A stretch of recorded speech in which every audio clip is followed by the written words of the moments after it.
There he is. That was Hayden. That's Hayden. That's Hayden. That's definitely Hayden. Because you could tell by those eyes. That's Hayden. That is definitely Hayden. Yeah. Oh my gosh. Oh gosh, that breathing. That breathing. This is Mustafa. Is he still on Mustafa? He's still on Mustafa. Oh, he has a throne and.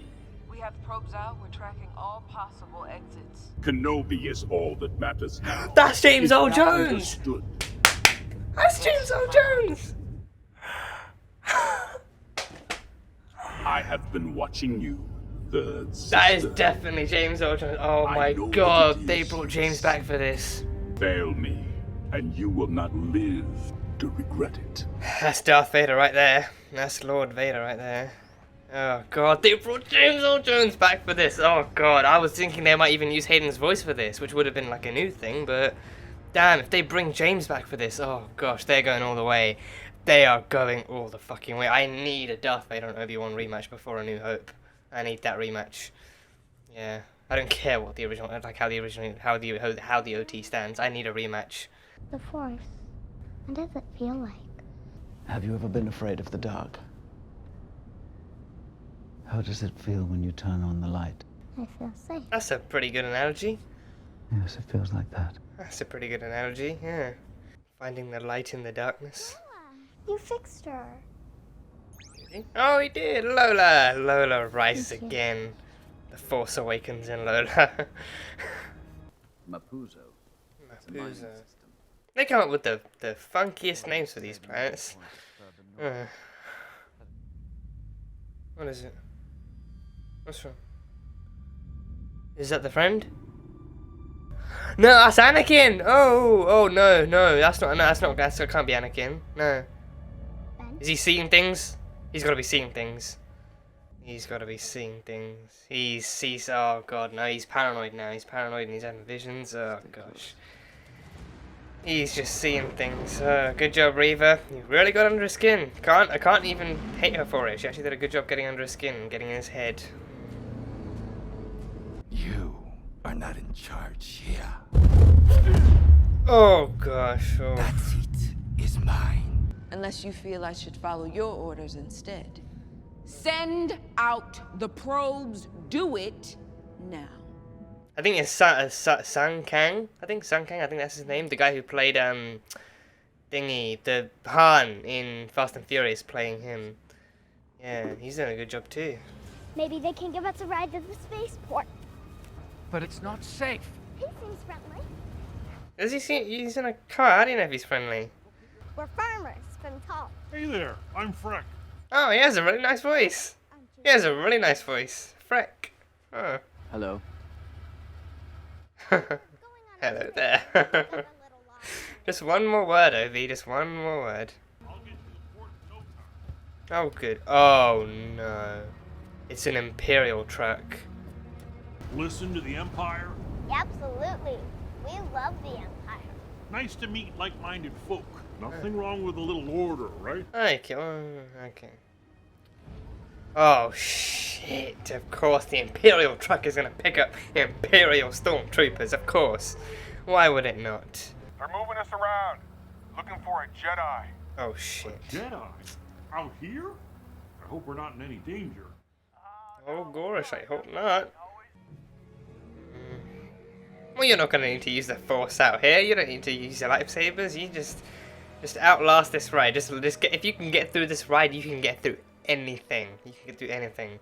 He brought me here to see the place where he met my mother. Poor she. She's not with us anymore. It's been a very difficult time. What about you? No, sorry for your loss. Really? Jesus, you guys really are heartless fuckers. They know what they're doing, Leia. You called her Leia.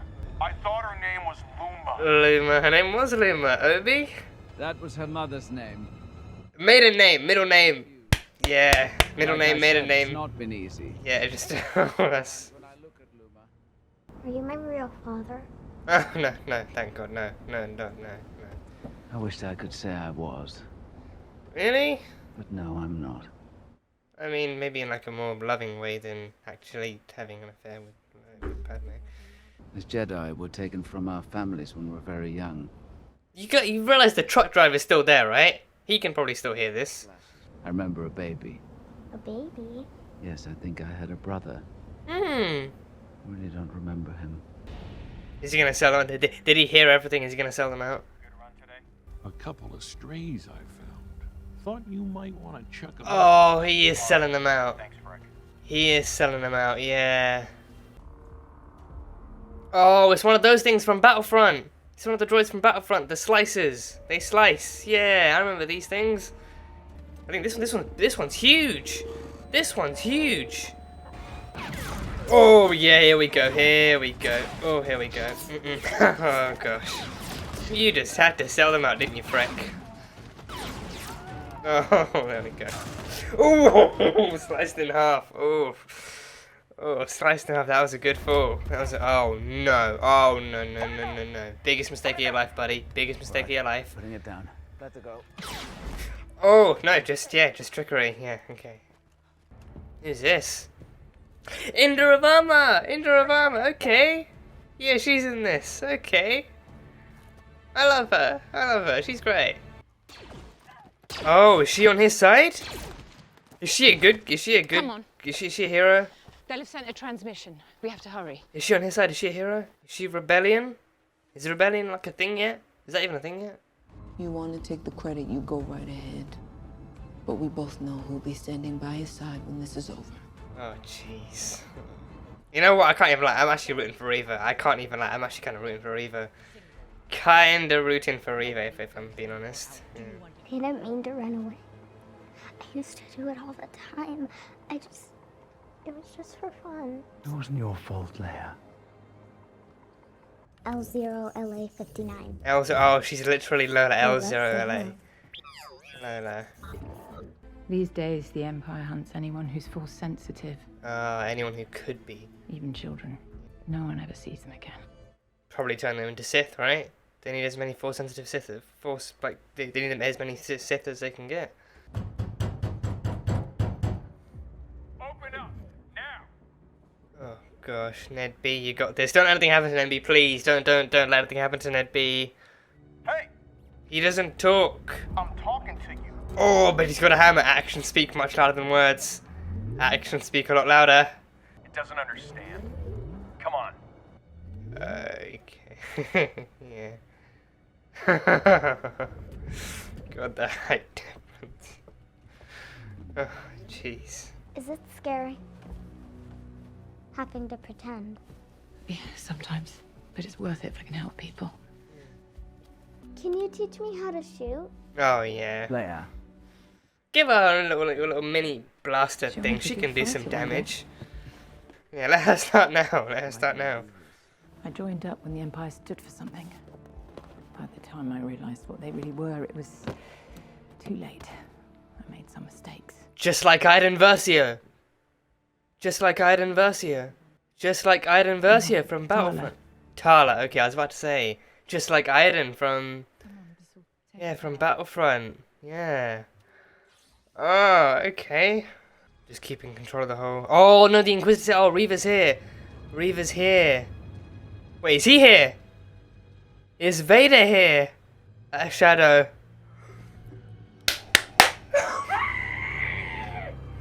Vader's here. Anakin's here. Oh, this is a big move. This is a big move. God, her father's here. Her father's here.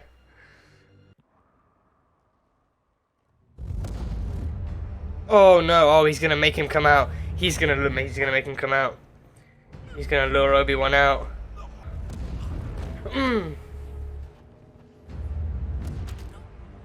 Oh! Oh, he killed him. He killed the son and the father. Oh, jeez. Oh God, Obi, you gotta face him. You gotta face him, Obi. Oh, this is the ideal spot for one. This is the perfect spot for a rematch. Perfect spot.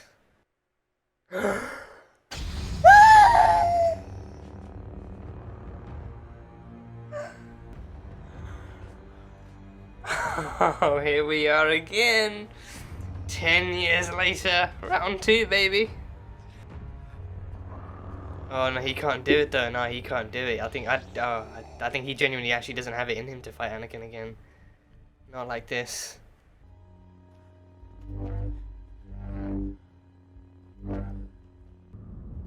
Oh god, the light of his little chest piece.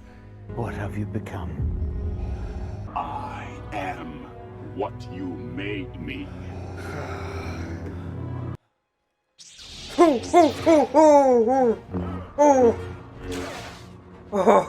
he came out of nowhere. He definitely caught him off guard.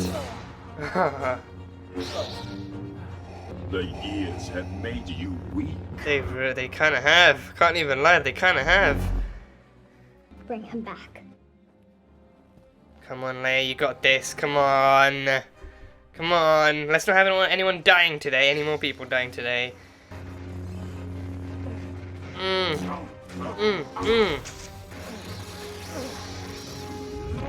Oh, gosh. Oh, a force push.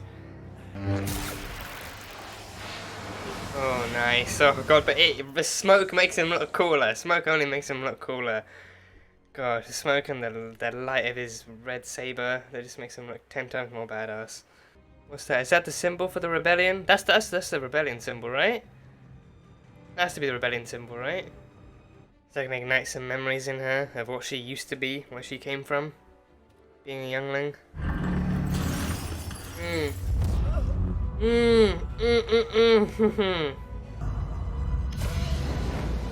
Oh.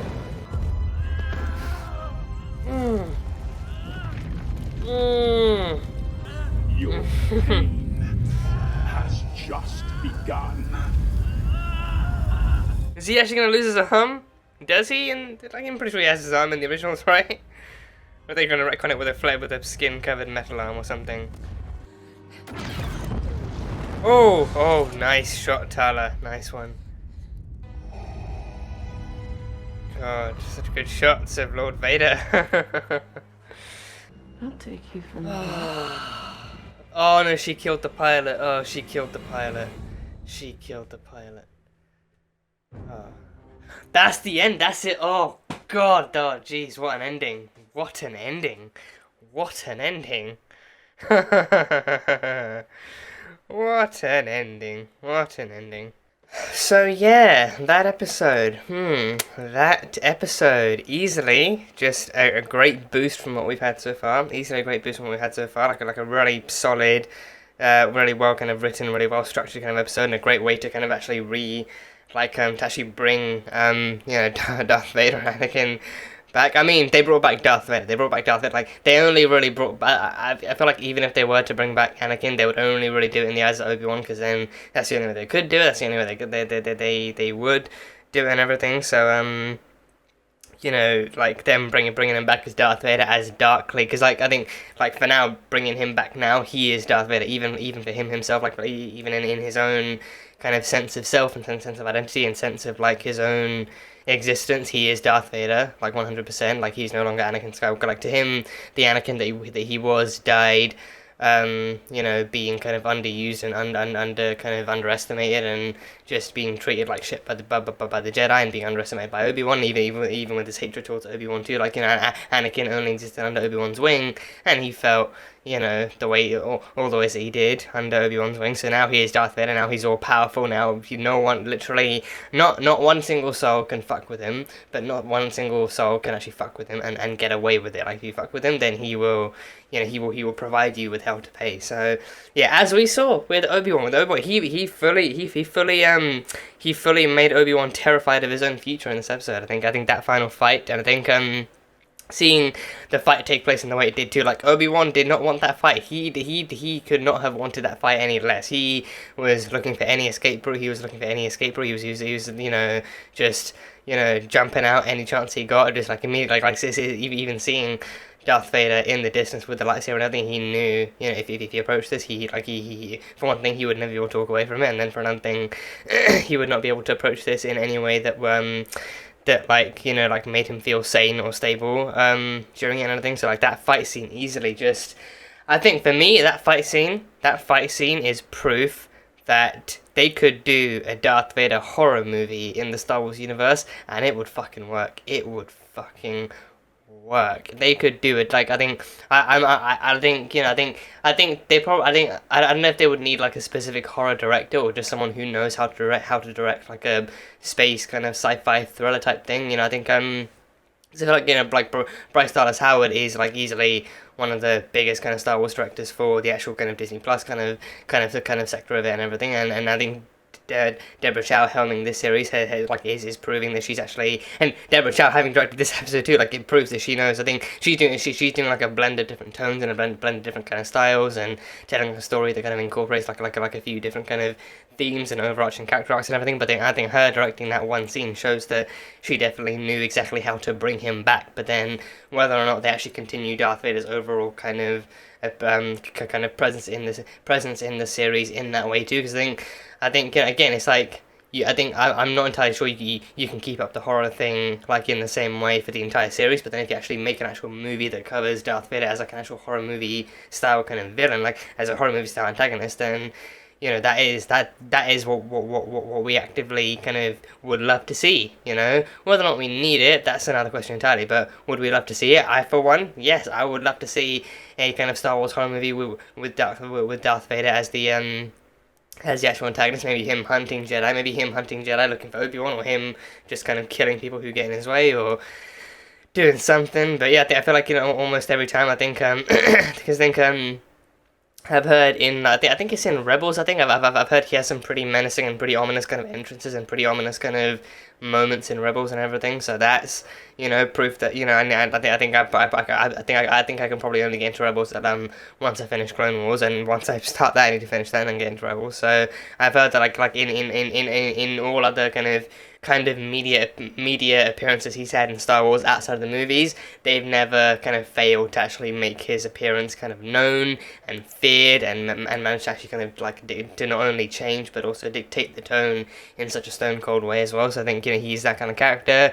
Like most, if not all the times he's been written to be that kind of character too. The fact that Darth Vader is someone to be feared, and Anakin is someone who's, you know, like misunderstood and needs to be understood and needs to be like, and you have to kind of understand exactly how his journey goes from innocence to corruption to, you know, manipulation and all that kind of stuff. But then once you get to Darth Vader, there's just one message you need to understand about the guy, and it's, you know, do not mess with him, and all that kind of stuff. So I think that one scene, like, I think even once he finally gets to fighting Obi-Wan too, like he actively has to catch Obi-Wan off guard and corner him and everything. Like once he finally does like catch up to Obi-Wan can't run away again, because then, knowing Darth Vader, will probably just actually, you know, catch him like a force lock like he did and everything. So once he finally gets to him, I think even then Obi-Wan himself actually realizes like he's too close now, like you have to fight him and you have to face him. But then even then he can't. He's barely managing to block and deflect any attacks, and he's barely managing to hold his own, because he hasn't fought with a lightsaber in fucking years. He hasn't fought anyone in years, and let alone he hasn't used the Force. I think used the Force for the first time in 10 years and made Anakin's daughter float. Thinking about that kind of thing too. He hasn't used the Force in years. And the first time he uses it to save Anakin's daughter's life. The first time he uses a lightsaber in 10 years, he's using it to fight Anakin again. He's using it to fight like a much more insidious, like a Darth Anakin again. So just, yeah, like an actual offensive weapon he's using to fight his kind of fallen brother again, and then like an actual mystical kind of force of energy that can be used to save people and can be used by the, like, is commonly used by the Jedi in like an actual in a defensive manner. He's using to actively save a life. So just the way they're going about the story, and actually kind of reinvigorating Obi-Wan as this kind of fallen Jedi who has no choice but to pick up these tricks again and actually become the hero that people kind of still kind of think he is. Again, it's so good. It's just so good, so fucking good.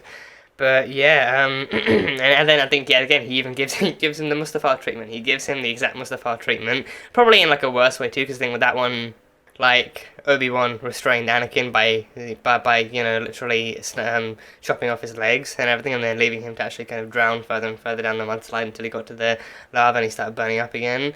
But then, you know, I think again, like the intention from Darth Vader is to give him that same treatment too, to burn him. But then he's taking his time. He has thought about this for 10 years, so he is taking his sweet time. And I think, you know, I think given the fact that he gets away too, like, you know, for him, killing him would be a mercy, and it's a mercy that Darth Vader very easily believes that Obi-Wan does not deserve. He wants Obi-Wan to suffer. He wants to watch him run. He wants to watch him try and hide. He wants that thrill of the chase, because then, well, once he finally does get to Obi-Wan, he wants him to be broken and there to be nothing left. Like, he wants that kind of, you know, that kind of journey to be as dark and as tormenting as possible for Obi-Wan. So he wants it. He wants that adventure. So, you know, I think it's just why it's why he takes his time actively dragging him through the fire too. And I think that thing, I thought we were like, Obi-Wan was actively going to get much worse, but then unless he found like a bacta tank afterwards to heal himself, it really wouldn't make much sense. Because then, by the time we see him in A New Hope, he's an old man, but he's not like an old scarred or burned man. Like, he still survived and everything. So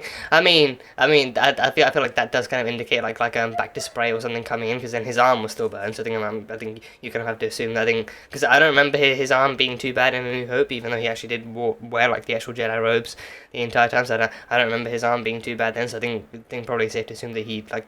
They can at least get their hands on some bacta spray to heal the arm and everything. So there's that. And definitely you can probably get new robes. So there's that. That ending alone just kind of shifted everything, and it really forced Obi-Wan into a corner. Like the ending alone actually really forced Obi-Wan into a corner, and it forced him to confront the truth that he spent 10 years running from and hiding from, and just kind of actually. Like in isolation, perhaps in isolation, forcing himself to confront, and actually in isolation, being forced by his mind and by his subconscious to actually kind of to confront too, like having all those dreams of losing Padme, losing Anakin, losing Qui-Gon, and like the kind of one mission he had that he failed in to guide Anakin properly, and losing Anakin to the dark side and all that kind of stuff. Like for 10 years he's been having those nightmares, and one of those nightmares then came to confront him and face him directly too. I think Anakin might even see it that way too. Anakin might even be kind of like Darth Vader might then be aware of the fact that he's actively making Obi-Wan face the failures of his past too. But then for him, like, he'd see it as a success, because then he wanted the power to. He wanted the power to save Padme, but then that never really happened. So now I don't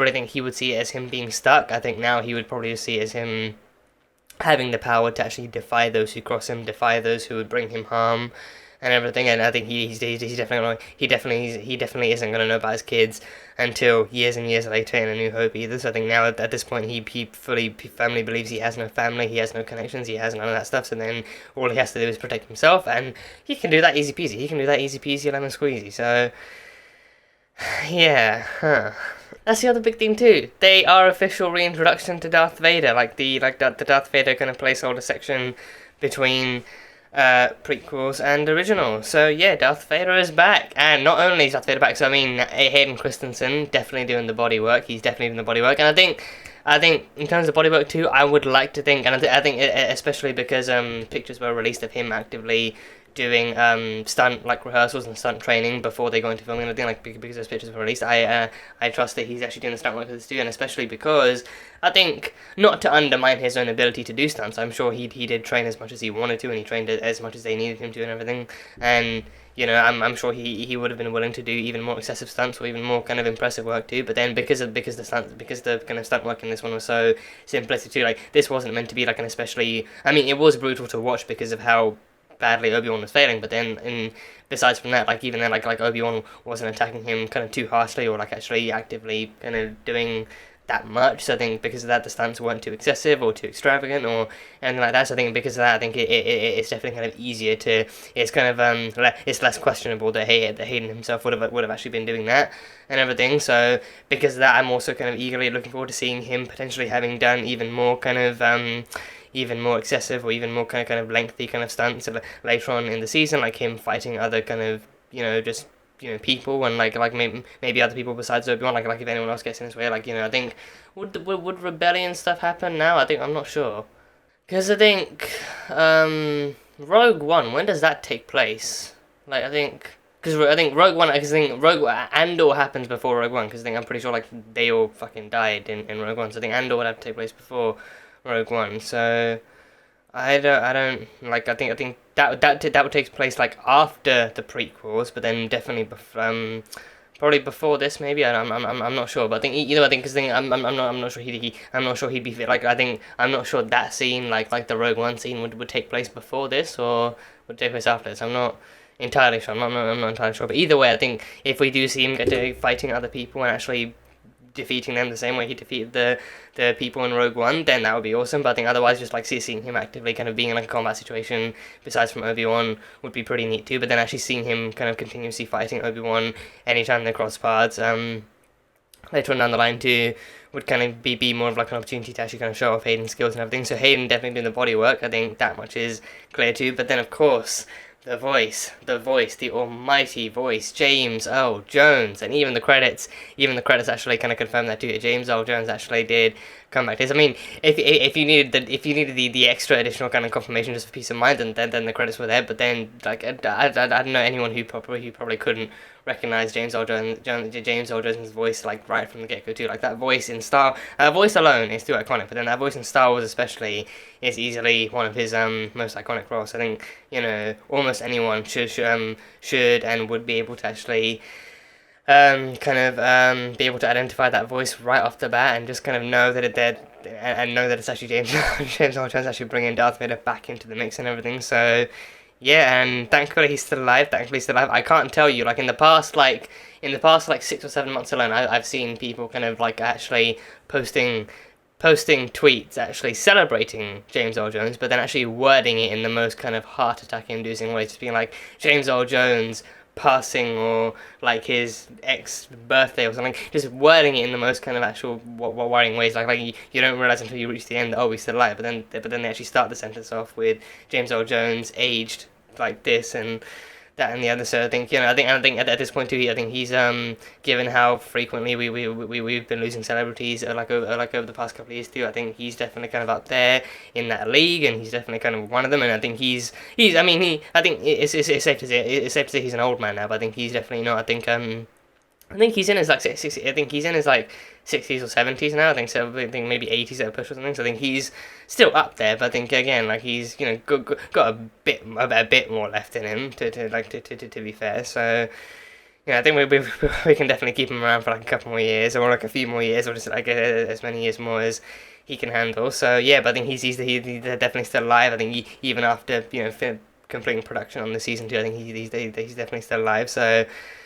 Yeah, so it's just glad that he was still able to actually make it to actually be able to complete work on this too. I think I'm hoping he was actually. I think he'd always be happy to actually come back and actually voice his character, but then hoping he was actually happy with the work he did and happy with this series and with the story and how they brought everything back and everything. So yeah, just great to see, just great to see him back and just actually hear him back more importantly too. So.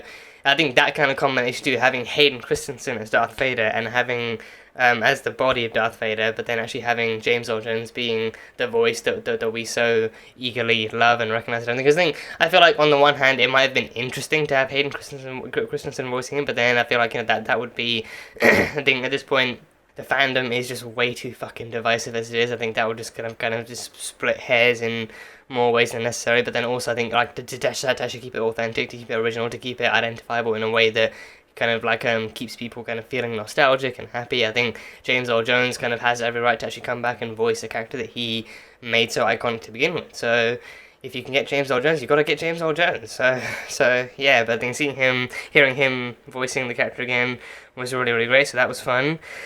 And yes, I think Darth Vader, I think he's just kind of like, he's on that kind of vengeance path. I think 10 years after the event that made him what he is now, and even that line too, like even that line too from Obi-Wan being like, like what happened to you, what are you? And he's like, I am what you made me, like you are the one that led me down this path, and like the failure that you're looking at is the result of your own failures and all that kind of stuff too, like him actively kind of like Darth Vader not only embracing his newfound kind of path and his newfound role within the Empire and within the galaxies kind of overall under the Empire and everything, but also actively forcing Obi-Wan to confront the very kind of solidified and cemented kind of failures of his own kind of work within the Jedi Order and everything. So but yeah, Darth Vader, like he's like his mission from the get go is like, he wants to find Obi-Wan, like even him telling Reva, like, ignore like everything else, like nothing right now matters besides from Obi-Wan. I want that man in my hands now, and like he wants him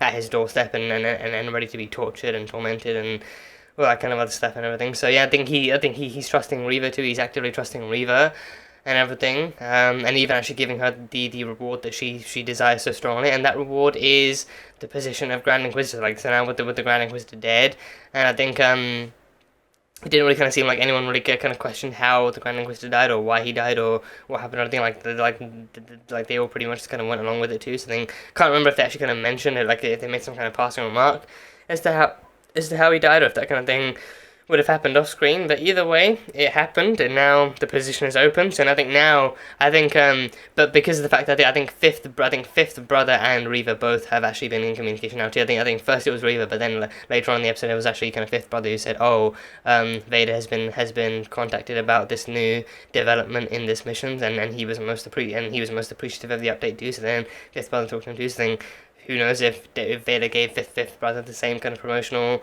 reward, kind of wanting to, like, oh, if you get to this before Reva, then sure, the Grand Inquisitor thing is yours. Because I think he actively doesn't care who catches Obi-Wan. He just wants Obi-Wan. I think that is what that is kind of what the subtext of those mission orders are. Like, like he keeps telling people, like, you can get this job if you do this. You can get this job. Like, so, like, for him, he doesn't care who gets Grand Inquisitor. He will make anyone Grand Inquisitor, but then he actively like wants Obi-Wan. Like that's it. So whoever can actually complete that mission gets the promotion. So yeah, so I think that also sets up the kind of more kind of interesting rivalry now between Fifth Brother and Reva too. And I think in that regard too, I think I don't know what it is, right? I don't know what it is, but whenever like we get that in a story, whenever we get a rivalry between the antagonists, I always find myself rooting. I think I feel like based on how the story is set up and how the characters are written too, I feel like this kind of feels like a commonality among viewers and among fans, and everything like that. There's always a villain you actually like more, and there's always a villain you end up rooting for more, even if they are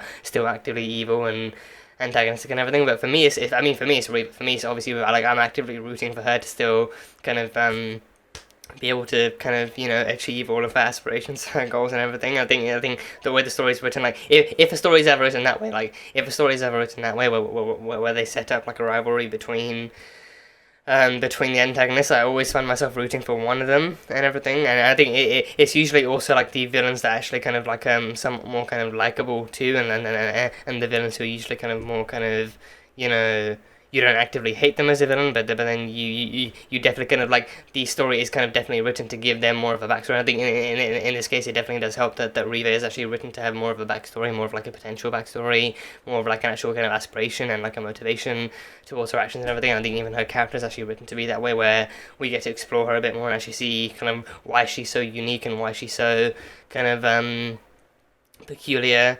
within the Inquisitor squad and everything. So I think that's just why. But then yeah, I think Reva, I'm just kind of 100% rooting for her. I'm 100% rooting for her to kind of actually get the job and to actually kind of just win and everything. But then on the other hand, I also do kind of obviously want Obi-Wan to survive and stuff. But I think with that though, I think we know Obi-Wan survives. We already know he's gonna make it to where he is back home in time for A New Hope and everything. I think they would not destroy canon nearly that much, and even if they twisted canon, they would still actually circle canon back to make sure that because they literally cannot do anything that contradicts A New Hope. So because that has already been set in stone for like the past decades. So for the past few decades. So because of that, I think there's a lot less they can change because of that compared to anything else that they can actually change for the sequels. And I think given how the sequels are treated nowadays too, I feel like like even in terms of actual production and filmmaking and like storytelling, I think now, because of like how much more vocal fan bases are, I feel like any changes to the sequels would probably be welcomed, or probably just kind of be discussed like a lot more compared to the originals or the prequels or anything. So because of that, they can't twist canon, but they can still kind of actually, I think modifications to canon for the sequels I feel like would be it would be its own thing. But then for the originals too, I think people, I feel like people are a lot less kind of are a lot less kind of at least like the way that I've seen it. I'm not saying like I'm not denying that it happens, but I think the way that I've seen it, I think like kind of, you know, criticism and kind of like nitpicking and tearing down of the originals is a lot less kind of prevalent in my eyes compared to the sequels and everything. So because of that, I feel like even if they did twist canon, like in terms of what happens to Obi-Wan, in this season and in this kind of section of the actual saga and everything and the series, they could still circle it back around in time to make him safe and sound in time for A New Hope when he actually then does go on to die. So yeah, so you still vote for Reva to win whilst also kind of just waiting for the actual kind of solution to happen where Obi-Wan still makes it back in time. So it's a win-win either way. So yeah. And I really don't think they actually kind of showed this off or actually displayed it, because I feel like at the end of Revenge of the Sith, I feel like the last place they showed him actively working and kind of operating from was the actual Empire's kind of base and everything. I think that would be what, like Star Killer, no, not a Star Killer, I think like a Star Destroyer. I think like one of those actual ships as the kind of Death Star itself was actually being constructed, I think. So there was that, but then I think now with this one, with this episode, we see here he has an actual kind of castle. Don't know if this is good. I don't know if this could be something they incorporated from the series, like Rebels or Clone Wars or whatever. I mean, probably not Clone Wars, because I think again that was before he became Darth Vader. But don't know if this is something they incorporated from Rebels, like if they actually showed this off in Rebels. But yeah, he has an actual castle. Like I think a castle. I think more of like a tower. Like it doesn't have too many different kind of castle-y bits, but I think more of like a single kind of you know, triangular tower and everything. And then he actually has like a throne room at the very top where you can see like out the window out onto the volcanic kind of landscape and everything. So yeah, he has like an actual tower on the very planet that he died, which I think is pretty fucking metal. But yeah, he has an actual kind of tower and everything on Mustafar where he resides, and that's his kind of like his actual kind of, you know, his domain and everything, if you will. So that's where he kind of like, I think that's probably where he lives and operates from. But then he obviously kind of may well kind of make his own visits to the main kind of Star Destroyers and then the main ships and all that kind of stuff. So I think him having an actual tower and a throne room within that tower on Mustafar is pretty fucking rad. It's pretty fucking cool. So that's that. And yeah, we just had some more kind of great kind of Obi-Wan and Leia stuff in this, like them trying to get to, you know, the kind of coordinates where Haja gave them to actually get them help and everything, like, and you know, even Haja actually having reassured him he's not alone and everything. So you know, I think maybe instinctively you might think, oh, there's more Jedi, but then just more people in general, because then even like the rebellion itself actually consists of actual people that are not force sensitive in any way, actually being willing to help and actually being willing to actually fight the Empire, and maybe on the plus side help rebuild the Jedi Order if that's a possibility too. So it was cool.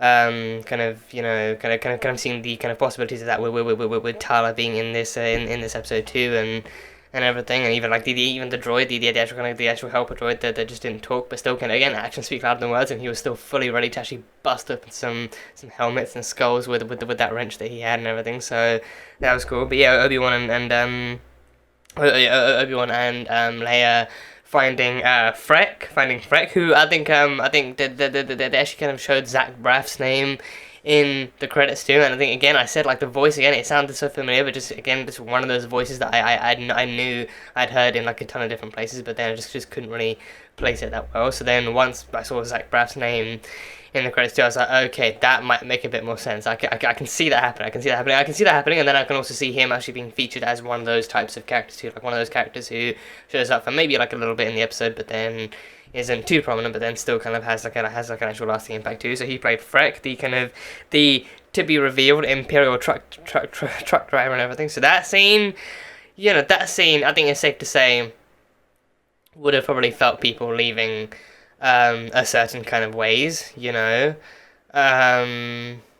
scene, like that reveal overall, because then again, like he seemed so friendly, his voice, his like the way he talked, his wording, like he seemed so friendly, and so like to be, I think everything after that changed too. I think everything after the Imperial kind of like painting thing reveal kind of changed it. Like even like the way like after that he actively started talking about the Empire too. And I think before that he just seemed like a friendly kind of transport driver that was willing to give them a ride. But then once you find out about the Imperial thing, it's like, oh, so that looks like a painted flag. He painted that himself. He actively supports them. He, probably kind of like thinks they're fighting for him or thinks that they're actually kind of good and everything.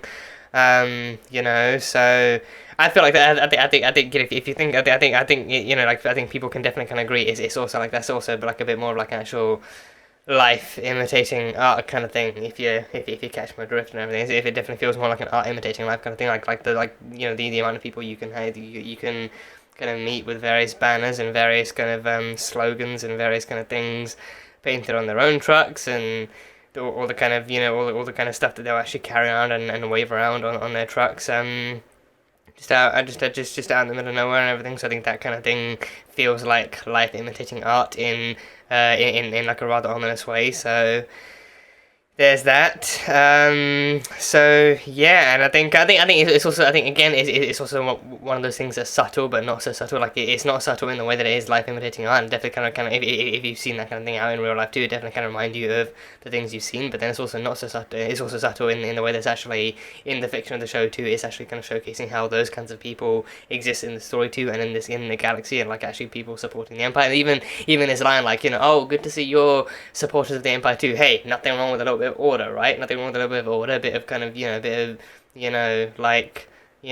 people out there trying to sort out all the chaos and trying to keep people in line and trying to weed out all the kind of bad kind of ones and all that kind of stuff. So like him actively saying like, oh, nothing wrong with a little order, because then that kind of makes you think, like, exactly how much does he know about what the Empire does, and how much has he been involved with Imperial stuff. Like, I mean, he's like an Imperial kind of troop kind of transporter too, so I think he probably doesn't really know much more than beyond what they might tell him or what they might say in front of him and stuff. But then the fact that he actively hands over Obi-Wan and Leia to the stormtroopers at the actual checkpoint too, being like, oh, I found these two, and then they seem kind of shady, so I thought I might hand them over to you and you can evaluate them and all that kind of stuff. And then he's actively willing to help them, actually aid in weeding out potential kind of rebels or Jedi or whatever. Because then even like these stormtroopers on the actual kind of transport even mention like, oh, they're actually out here looking for a Jedi, and then they're extremely dangerous and all that kind of stuff. So then that kind of messaging is like that kind of information is what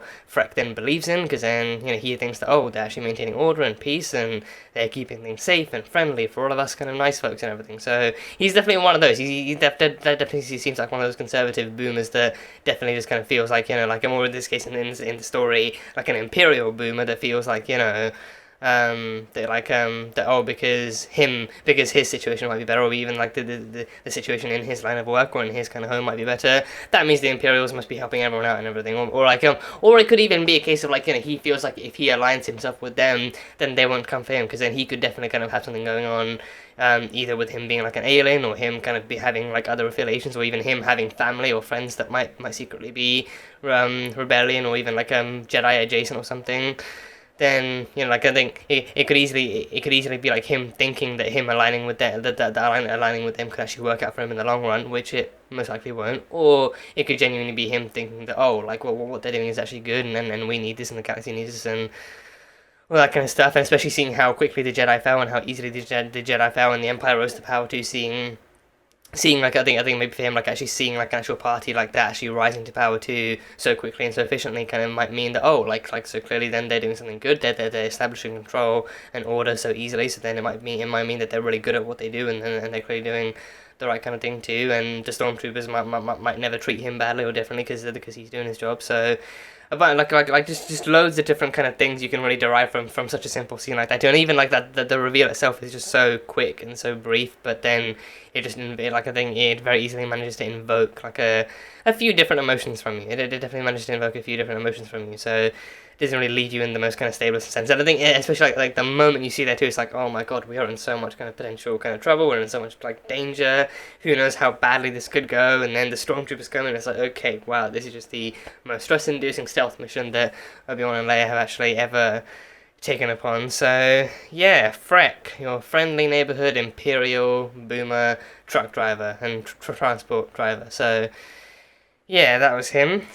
And yeah, that whole kind of conversation with the stormtroopers too, like them having to maintain their cover story, and then of course Obi-Wan just had to make that very instinctive and very easy kind of slip up with calling her Leia, but then covering it up with, oh yeah, no, Leia was her mother's name, and as I told you before, her mother just died, and it's a very difficult time. We're not really coping with the loss, to the point where I sometimes get them confused because she's so sweet and cute, and reminds me so much of her mother and everything. So yeah, that one slip up could have cost him everything, but he covered it up. He covered it up very quickly and very smoothly. So that kind of somewhat saved their life. And again, stormtroopers just being dickheads too, just not even caring that the mother just died, just not even sharing condolences, not even sharing anything, you know, just actually caring more about the slip up than the fact that, oh, the mother just died, and that kind of a loss is causing some grief within the family, and it's actually making confusion and stuff easy, but instead thinking, oh, he must be lying, instead of actually kind of taking stuff. I mean, again, stormtroopers are not known for emotional, like for empathy or sympathy or emotional connections. Like stormtroopers are literally known for weeding out Jedi and actually following the Empire's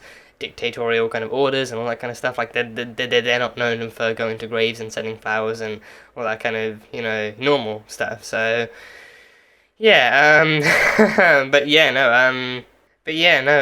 so that scene, and then of course the scene of them kind of being informed by Freck about Obi-Wan and Leia's kind of potential kind of hazardousness to the region, and then them kind of trying to take them down, but then Obi-Wan fighting back and all that kind of stuff. So that was a fun scene, and then they handled it well. Obi-Wan really handled it well. Even that one stormtrooper actually just being sliced clean in half by the laser gate and everything. That was a scene. So yeah, that guy just left in literal pieces and everything. So that was fun. But I do honestly, I think one of the kind of character things I'm finding, one of the character elements I'm actually finding so interesting about the season so far is the actual kind of switcheroo that Obi-Wan has made, and even the story has made for Obi-Wan too. Like initially, like the switcheroo in terms of his actual connection. Because I think the main reason that they can and probably even should do that is because of the fact that we see him getting so being able to establish and maintain such a close relationship to Luke from A New Hope onwards. Like even in his Force form, even as a Force ghost, he's still able to provide guidance and provide information to Luke in the original trilogy and everything. So I think the original trilogy has plenty of Obi-Wan and Luke relationship and closeness that we can actually kind of consume. So with this one, this is the first time we're actually able to see him maintaining and actually creating a kind of emotional connection to the other Skywalker twin. So, you know, and it's a nice thing to see. It's a nice thing to see. It's actually a nice thing to see, especially because the story literally starts off with him keeping an eye on Luke from such a long range, but then also actively being ostracized and rejected by Owen in that way. So like Owen actively telling him, like, you know, leave us alone, stay away from Luke, leave him alone, he doesn't need you, he doesn't need the Jedi, he doesn't need to know how to use the Force and everything, like, you know, keep him alive at least by staying away, and he's actively being pushed away and pushed out and everything. And also Luke doesn't even know he exists as well. Luke doesn't even know he exists, and I think even in A New Hope he doesn't really know about him besides from old Ben Kenobi, so doesn't really know who he is besides from some kind of hermit that lives among the Tuscans and everything. So with this series, I think, you know, like the kind of like the you know, obviously not to say that Reva ordering the kidnapping of Leia was a good thing, but then of course actually being specially requested by Bail to actually rescue Leia is proving to be fortuitous too. Because again, I think if anything, like Obi-Wan would have very easily wished for this to be like a one and done type rescue mission, so that he could then get back to Luke and get back to the mission at hand and focus on that. But then I think what's proving to be, I think this episode alone is proving that like they're actually providing us with an actual Leia and Obi-Wan connection that we probably never would have expected. Again, even Obi-Wan himself never would have expected to get, but then it's actually proving so fruitful because also because of the kind of character that Leia is too. I think Leia, like in this season so far, is proving to be really inquisitive and really not an inquisitor, but still proving to be inquisitive and curious. And you know, I think for one thing, she literally starts off not knowing anything about this guy and what his connection to her is, and then why he's here and stuff. So she's inquisitive about his past and who he is and why she's so important to him and everything. But then the more she discovers about, because pretty much since she was born too, she's never really kind of left the kind of confines of the Organa household, or like even Alderaan, like the city on Alderaan as a whole. So I think you know, getting kidnapped and being taken back home by Obi-Wan is literally the only time she's had to actually explore the galaxy and explore what's out there and explore the people and everything. And I think it's also like that was also given her the time, and the fact that it's not like such a quick journey is giving her the time to be able to actually talk to Obi-Wan and get to know him and actually, you know, give him a chance to see her as who she is too. So it's giving us, again, it's you know, like giving us that kind of like that kind of content between them that we never would have had otherwise. And like it's just actually just like really nice to see that like the kind of story being structured in that way, giving us a chance to actually see Obi-Wan actually being able to admire and appreciate Leia like for who she is, but also for who she comes from too. So that much is really, really sweet to see. So that's really cool. And I think along with that too, it's also the fact that you know, like I think he never expected to get so close to Leia, because again, I think the reason he's so close to Luke is because of his connection to his father. Like I think I haven't watched Clone Wars, so I don't know exactly like how much of like Obi-Wan and Padme's kind of relationship they actually explored in that one too, like their friendship, like how much they explored in that. But you know, obviously like his connection to Luke and his faithfulness to Luke and his kind of, you know, like his willingness to not fail Luke is powered even more by how much he failed Anakin and how much he failed his father, and like how much he wants Luke to actually not end up going down the same path as his father. So because of that, like his closeness to Luke is actually established early on too. I think especially like from the fact that like he made it his mission from episode 3 onwards to actually kind of to watch over Luke and make sure that he was ready by the time that Luke was ready. So then he never expected to have to actually meet Leia that early on. He never expected to actually get close to her.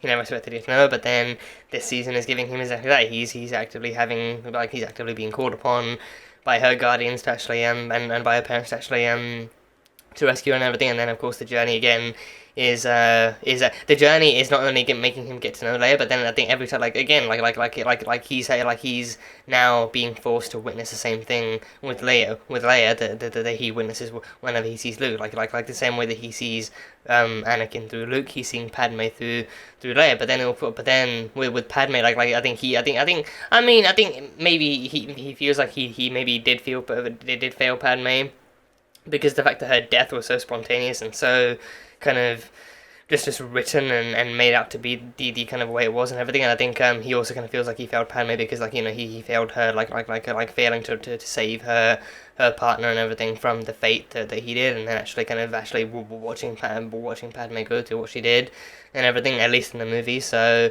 but then actually seeing like Padme and Leia, actually like that's the one comfort where when he sees Luke, he sees who he failed, but when he sees Leia, he sees his friend. He sees his friend, his companion, his the kind of rebel kind of fighter who is as fierce and as talented and as amazing as both he and Anakin were. Like they are the prequel trilogy's kind of trio and everything. Like each trilogy has had its own trio, is its own iconic trio that kind of consists of its own talents and its own, you know, skills and its own kind of motivations and kind of characteristics and kind of its own mentalities and everything. So Padme was unarguably as special to Anakin as Luke was. And I think that's why I think that line too from Leia to that exchange from dialogue, that exchange from Leia to Obi-Wan too, like Leia asking him, you know, are you my real father? And then Obi-Wan being like, you know, I wish I could say I was.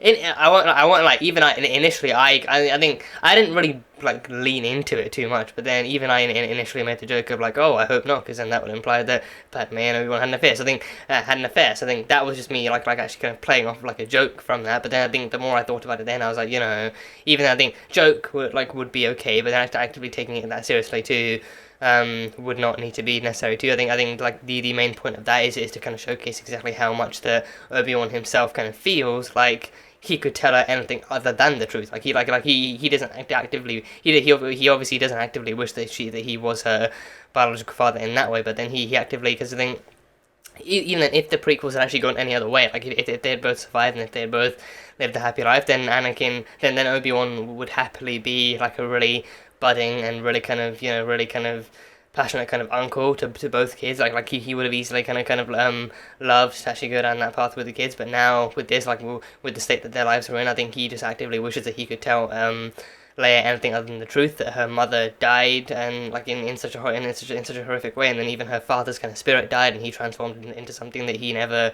wants her to have to actually kind of witness or have to face or anything. And she became really fucking close to. I think he saw Vader, and then I think she probably saw Vader through the actual blinds and everything as well. But then Leia just wouldn't know that that's Anakin. Like I think whether or not she would even know that that's Darth Vader is questionable. But then she definitely wouldn't know that that's her father under there. And I think that's exactly the kind of realization that he's kind of hoping to kind of ensure that she avoids too, because then like as a child being the way that she is, being the age that she is, being who she is, I think he believes that she shouldn't have to face that, at least not this early. So he actively, I think on the one hand he actively wants to avoid her finding out that truth in this kind of way, but then he also actively wishes that the truth wasn't what it was. That he actively wishes that, you know, like he could be like an actual father figure to her. He could actually he wishes her father wasn't who he is now, but then who he was before, and wishes that Anakin's kind of path would have actually gone in any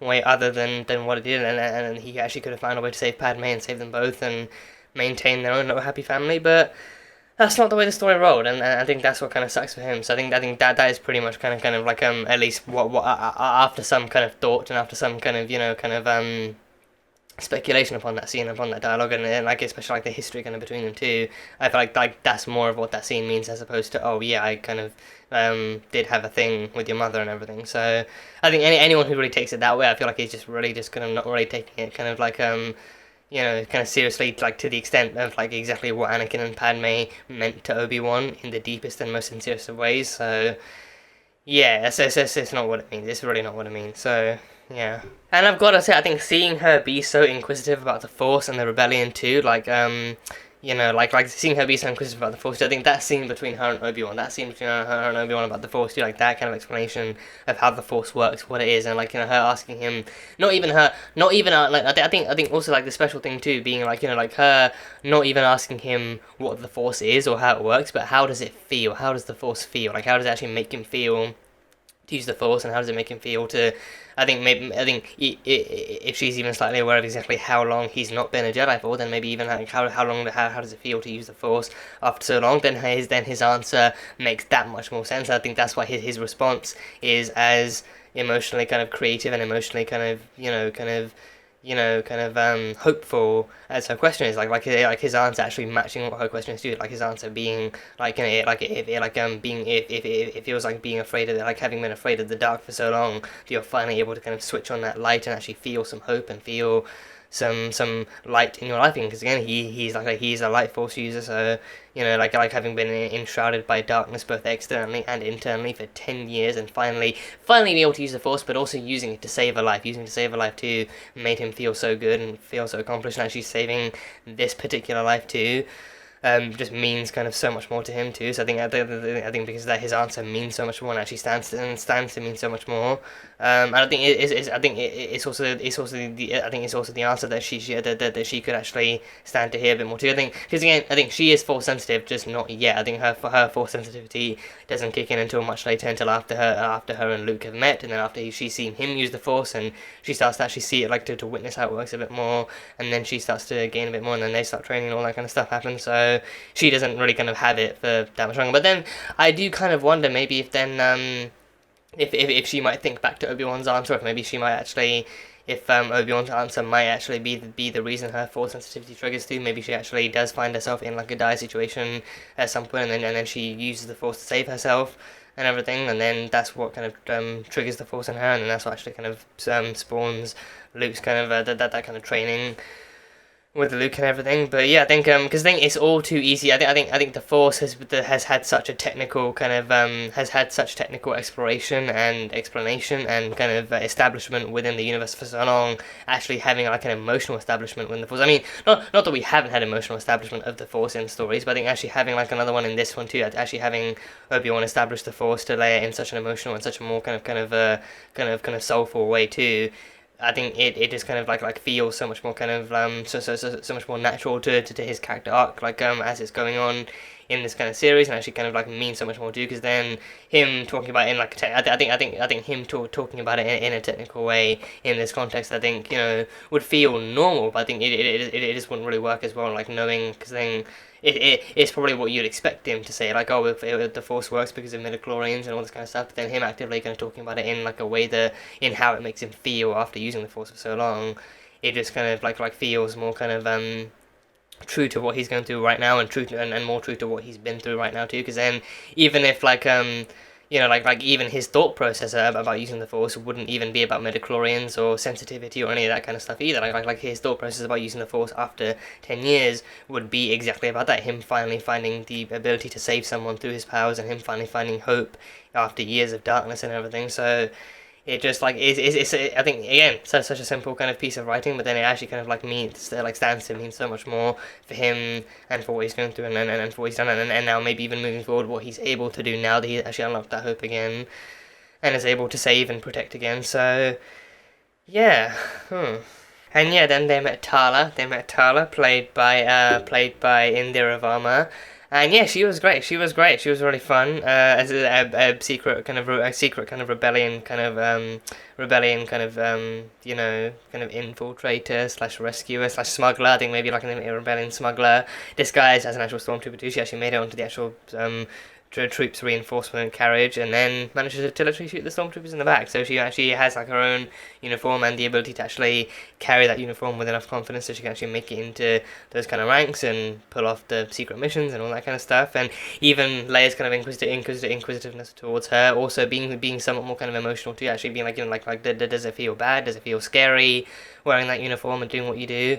And then Tala replying with equal honesty too, saying like it does feel scary, but then she knows she's doing it for the right reasons, she's doing it for the right people, she's doing it so that she can actually get to places where other people can't and save the people that she otherwise wouldn't be able to. So I think that makes it all worth it. And I think what I also kind of love is that I think Obi-Wan, even Obi-Wan has never kind of like Obi-Wan himself has never actively kind of chastised Leia for her sass. He's never actively, because I think not only because he recognizes it from like her mother, but then he actively does kind of see it, and he's like he sees her as above her station. He sees her as above as kind of older than her age and pretty mature for her age too. But I think he also kind of respects it, especially more so after having seen her mother, especially having seen those kind of characteristics in her mother too. So I think he doesn't really think that she's snappy or disrespectful, but he knows that it's a symbol of the strength from her mother, and it's a symbol of her strength in her own identity, in her own position within the galaxy. Like, despite how much he doesn't really want to be like a senator, or actually kind of use that kind of personality or those kind of traits to actively be in that kind of to be in the politics. But then she still knows how to use her own kind of strengths to actually kind of stop others from looking down on her or condescending her like her fucking cousin and everything. So she knows her own strengths, but I think it's gonna be a while before she's actually ready to use it to actually kind of do everything that someone with her power should do and everything. So I think because of that, I think he kind of respects her all the more for it too, and even kind of I think so far other to be fair, I think so far other adults haven't really kind of had too much kind of time with her. I think the adult with the most amount of actual kind of time with her has been Obi-Wan, and I think he has no problems with how she kind of conducts herself and everything. I think the fact that she kind of gets everyone, and the fact that she kind of really kind of the fact that that she gets kind of 10 steps ahead of him might be the one thing. But then again, that's because of danger, and that's because they have to remain discreet and not draw too much attention. But then he knows that that's her kind of getting ahead and just kind of actually pushing ahead and trying to get further and everything. So he respects that and he understands that. But then every question she has, like no one's ever neither Obi-Wan nor Tala have infantilized her or actually treated her as lesser than for asking them. They've all been honest and sincere and truthful in their answers and everything. So actually seeing adults interact with a child in that way in a story is actually kind of refreshing to see too. So that's been really cool. But then Tala, I think Tala as well. I think what made me more interested, what made me most interested in her character, right up until, not until, but I think right towards her name reveal being Tala too. I think her background was revealed before her name was. I think her background being that she actually used to be Imperial, she actually used to be ex-Empire, but then, and she thought she was fighting for the right thing too. She actually thought she was fighting for security and peace and order throughout the galaxy, but then the more she worked for the Empire, the more she realized what their true ambitions and what their true aims and what their true kind of actions were and everything. And then even then, by the time she realized she kind of felt like it might be too late, but then she still managed to switch sides and fight for the right cause and fight for better things and everything. That kind of backstory reminded me word for word of Iden Versio, and I thought for a second because I'm pretty sure Janina Gavankar is an Asian actress too, and I think even Indira Varma is Asian too. So I think both of them being Asian actresses too. I thought maybe they might have done a bit of an actor switch, because then if they were going for Iden Versio, then the immediate way for everyone to get everyone to recognize that character and to fully respect that character would be to get Janina Gavankar to play, because then she did such a phenomenal job on Star Wars Battlefront 2. She did such a phenomenal job. I love that game, and a lot of the reason why is because of her and her portrayal of Iden Versio too. Like, she's just so good. But then, like, that description immediately made me think of Iden Versio, and I thought, no way, have they not only brought Iden Versio in this, but then recasted her too for whatever reason? But no, this is Tyler. I think maybe even like another character with coincidentally a similar background, because then even in the story, Iden wasn't the only one. I think her partner, I think Del, his name was, I think the man who then became her partner, I think he also had the same realization as her, so they both fled, they both defected from the Empire, and I think that could even be like an actual kind of common cause for people to defect from the Empire too, like to actually initially be drafted or maybe even sign up out of their own consent because they think they might be doing the right thing, but then sooner or later they actually kind of realize, oh, it's actually too late, and then either they manage to defect or they actually kind of get punished for their actions or something. I mean, I think I'm pretty sure Del died in the game too. I think he was captured by the other guy played by Paul Blackthorne, who actually stayed loyal to the Empire to the end too. But then I think Iden and their daughter actually kind of managed to survive and until the end too. So I think that that story, like Battlefront 2, out of the two Battlefronts, Battlefront 2 is easily my favourite, and I think easily just one of my favourite Star Wars video games and stories just in general too. It's just such a good time. Such a good time. And I think even before this came out, before the series launched, I actually did kind of go back to start my third time playing it, to actually start my second replay of it, and everything. Just to kind of be partly it's because of fun, because I think to be fair, I think Fallen Order might have more to do with this because of the Inquisitors and because of the Jedi hunt and everything going on. Fallen Order had more to do with this, and I think I'm still kind of actually like a just over a quarter of the way through my playthrough on that and everything. So that's been really fun too. Fallen Order has been so much fun, but I think Battlefront 2, I just kind of wanted to play that, like just to see kind of what that story would be like again, and maybe even seeing if that might have anything to do with this too. But no, I mean maybe like that kind of a character arc and that kind of a character background being used in this might have some kind of relevance, but then for the most part it is Fallen Order that has more to do with it, especially with the time placement too. I'm not entirely sure where in the story thing you might take, because I think that might take place after, I think somewhere maybe after episode 6. I think in that one Luke is a Jedi. Luke is an actual Jedi. He's an actual Jedi master. He's like an actual skilled and properly proficient kind of Jedi, kind of knight and everything, like an actual Jedi warrior. So I think that one, especially like with the clothes he has with his lightsaber and everything, that one I'm pretty sure takes place after episode 6. I think that one takes place after the sequel. I think maybe after episode 5, because I think Palpatine is in the beginning of the game. He's in the beginning, but then Luke is alive and well later on. So I think Palpatine isn't dead yet. So I think well, at least he isn't dead yet, because we know because of the sequel. So I think he's not dead yet. So I think that one could easily take place after episode 5 and everything. I think Leia's in that one too. I think Han as well. Han, I'm pretty sure Han has a beard in that one. So I think either after episode 6. I think probably between episode 5 and 6. I think makes a bit more sense to me, because then I think the way he is in it, like he shows up in that game like the same way he's in episode 6. So it could easily be after episode 5. Yeah, but either way, it reminded me so much of Iden Versio, so I got excited for a minute, but then I was like, okay, so it's still Tyler, but it's still like a similar kind of character, and she's still fighting for the same reason, fighting the same thing, and fighting in her own way too. She's not.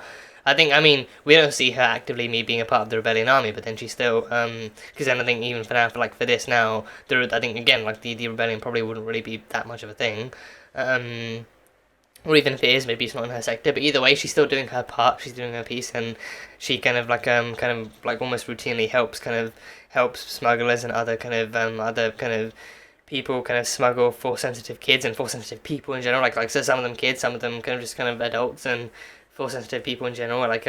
She mentioned that Jabeam was actually just kind of like one of many kind of safe houses throughout the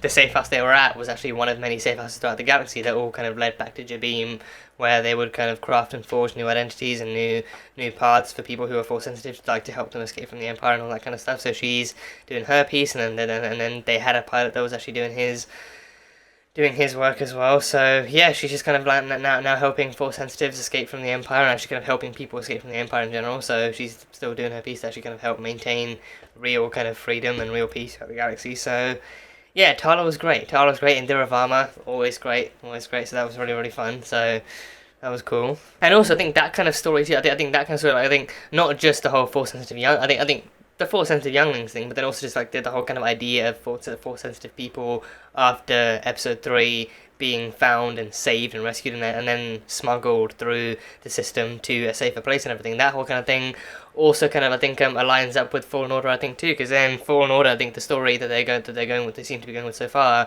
is that the Jedi Cordova actually hid a holocron that contains a list of force sensitive people that are still alive and actually kind of are hidden safely throughout the galaxy and everything. And then it's Cal and Seer Junda's kind of job, as I think one being a former Jedi and one being like a current Jedi in kind of still in training.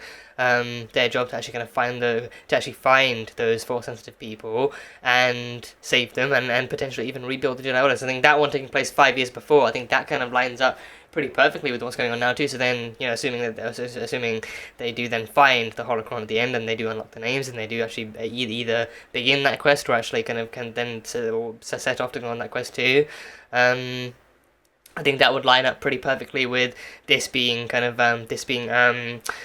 5 years after that too. 5 years after that, 5 years later, then maybe there's actually now like more rebels and more kind of any other surviving Jedi's or more kind of rebels actually banding together to work in discretion and work in secrecy to actually find force sensitive people, either wherever they find them or even ones who are on the list, and maybe if they even find other holocrons too, finding those lists of people and actually kind of finding the force sensitive people and actually kind of smuggling them to safety. I think those timelines would add up. So I think it's a nice enough way to interconnect those stories and interconnect those timelines. So I think might even be like a nice enough way. It might even be like an actual nice enough way to bring in Cal too. If Cal is still out there, either finding more holocrons or even actually kind of continuing and helping Seer Junda with the mission to actually kind of rescue. Because I think there's no idea either how many holocrons or how many lists there are, or even how big the holocron is or how big the list is. So then there's no telling exactly how many they might have actually kind of managed to rescue. Because then even I think if the flashback from the beginning, if that kind of Order 66 flashback from episode 1 is anything to go by, that group of younglings that were saved by the Jedi could easily be like one out of any number of Jedi that have been saved. And even I think even the one from I haven't finished or continued the Bad Batch, but then even like from Bad Batch as well, I think that the Bad Batch was actually rescuing and actually keeping that one Jedi youngling, that one Jedi apprentice alive too, but then he escaped. So I think again, haven't continued. So I don't know if he actually manages to make it to the end or if he is kidnapped or captured and killed or whatever. But then even then, I think it would be like a nice enough way to actually continue their storyline and to actually kind of show that they are actively, even if they're not training them, because even if the kids don't want to be trained, even if the kids actually have maybe if the kids have seen the dangers and the actual kind of lethality of being a Jedi these days with the Empire and in full force and everything, even if the kids don't want to be Jedis themselves, maybe just have, maybe actually kind of because then even by that logic, maybe they're not all younglings, maybe they're just kind of force-sensitive kids, so then even actually getting them to safety and finding them a new home, that would be enough. But then actually actively showing people, saving them, actively showing Cal, maybe continuing that journey and actually continuing that kind of dual journey of actually finding and saving people, but then also actually helping to rebuild the Jedi Order, actually helping to kind of like fully fulfill his training too. Would be like would be a nice enough kind of story to kind of see continue to. So if they actually bring him into this, then great. If they don't, then also great. But yeah, I think that kind of story of actually helping to smuggle them and actually save those lives and everything kind of like interconnect in my head with the whole Fallen Order kind of story. So yeah, it's nice. It's a nice connection to be able to see. So yeah. But yeah, I think so far that's pretty much everything crossed off my notes. That's everything I kind of took down anyway. So everything I kind of took down, but I've still only kind of seen the episode kind of once, and maybe after like a rewatch through edits or even outside of edits, maybe I'll catch some other things out. So these are all my kind of initial thoughts, my initial kind of review of the episode too. So it was really fun. I think this episode definitely stepped it up. I think this episode definitely stepped it up, and also very intentionally stepped it up too. Actually raising the stakes and raising some of the kind of players and raising some of the kind of the things going on in the story now going forward. So now I think from here on out it should all just kind of be all hands on deck and kind of tension levels kind of rising, and even Obi-Wan himself actually becoming more and more angsty and more anxious throughout the season too. So God knows how he's gonna actually handle anything whilst also taking care of like a 10-year-old girl on the side too. So yeah, but I mean, I think I think again, even though the relationship is very, very different, and even like the dynamic between them is very different too. I think if there's one thing that the Star Wars series have proven, is that they can actually definitely kind of handle the whole kind of like the kind of lone kind of father figure in the galaxy taking on a child and suddenly protecting that child with every fiber of their being. If they continue that with Obi-Wan and Leia, even like if it's just for this kind of section of the chronology, then it'll be fucking perfect, because then he still does go on to do the same thing with the Luke later on down the line anyway, so actually giving them both that kind of treatment would be great to see. So yeah, that would be great. That would be really, really fun. So yeah, so I think is that everything? Is that everything I've covered? So I still cannot stop thinking about Darth Vader and how perfect that entrance was too. Like, I think the entrance alone was actually so good too. Like the entrance, like from the shadows to the camera placement, the angles, and then actually having him walking down so silently and so ominously in like through the village, and then him effortlessly and just so kind of angrily actually force choking and force snapping necks and killing people to try and goad Anakin to try and goad Obi-Wan out, to actually try and get him to face him once and for all after all these years. Like his entrance and his demeanor and his entrance into that kind of setting, and his entrance to that scenario too, was just like, he had no more cards or games left to play. He was just there, he was pissed off, and he was there, and he was ready to actually kind of make Obi-Wan face his punishment for all those years and everything. So I think we should get ready to see a lot more of that and more from Darth Vader in this season. So it's going to be a wild ride. It's going to be a really, really wild ride. So yeah, that is pretty much all I have from this point now too. So yeah, that was Obi-Wan Kenobi, Season 1, Episode number 3. So thank you guys, as always, so much for being here and for watching this video. If you guys enjoyed it, then feel free to leave a like and comment on what you thought of the episode and what you think is coming up next and what you're looking forward to and all that jazz. For those interested, full-length reaction over on Patreon, so you can go check that over there. And yeah, that is pretty much it. So until the next time, bye-bye for now.